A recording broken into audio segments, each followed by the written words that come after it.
একদিন রাতের বেলা রাজু তার বাবা মা মিলে রাতের খাবার খাচ্ছিল।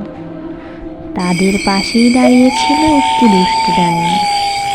ডাইনিটা মানুষ খেতে খেতে ক্লান্ত, তাই আজ সে চিন্তা করলো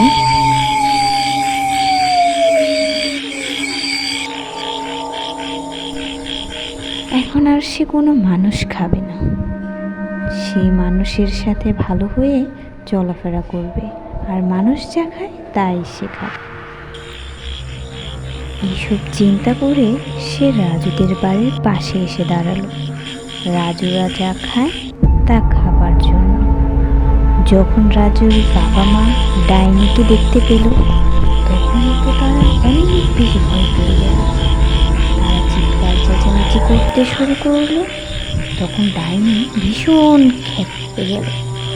ডাইনিটা এতটাই রেগে গেল যে চিন্তা করলো আর মানুষ খাওয়া বন্ধ করবে না।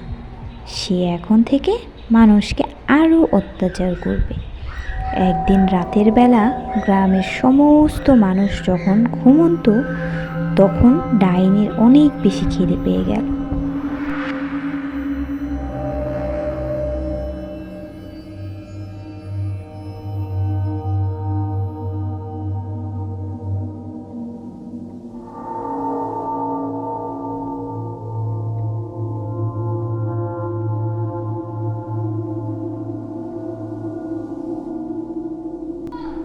না, আর বসে থাকতে পারছি না, যাই একটা মানুষ ধরে নিয়ে আসি, খুব খিদে পেয়েছে আমার।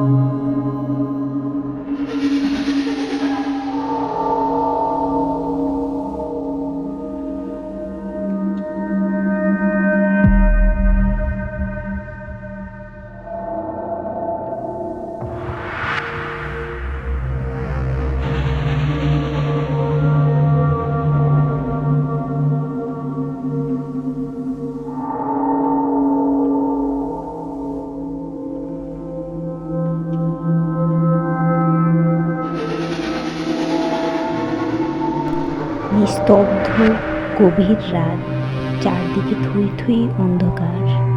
গা শিউরে ওঠা আওয়াজ ভেসে আসছে চারদিক থেকে।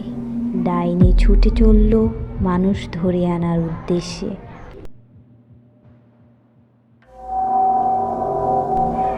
ডাইনি একটা বাড়ির দরজার সামনে এসে দাঁড়ালো এবং সে একজন সাধারণ মহিলার রূপ ধারণ করল। বাড়িতে কেউ আছেন? শুনছেন? কেউ কি বাড়িতে আছেন? আমার খুব বিপদ, আমাকে একটু সাহায্য করুন।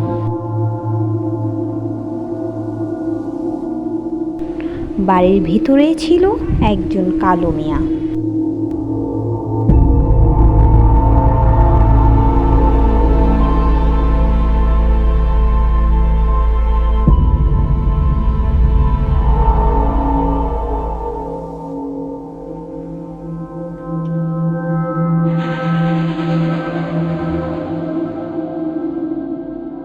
আপনি কে? এত রাতে এখানে কি চাই? ভাই, আমি বাড়ির পথ হারিয়ে ফেলেছি। আমি বাড়ির যাওয়ার সঠিক পথ খুঁজে পাচ্ছি না। সামনের গায়ে আমার বাড়ি। যদি কিছু মনে না করেন, আমাকে পথটা একটু দেখিয়ে দিবেন? চলেন দেখিয়ে দিচ্ছি।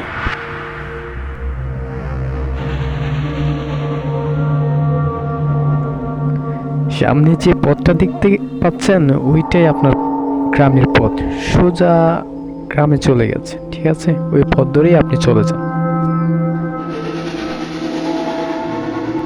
এই বলে কালু মিয়া তার নিজের বাড়ির দিকে হাঁটতে লাগলো। কালু মিয়া কিছুটা পথ হাঁটার পর লক্ষ্য করল তাকে কেউ অনুসরণ করছে। সে পিছন ফিরে দেখলো কেউ নেই। সে আবার হাঁটতে লাগলো। কালু মিয়া মনে মনে ভাবতে লাগলো,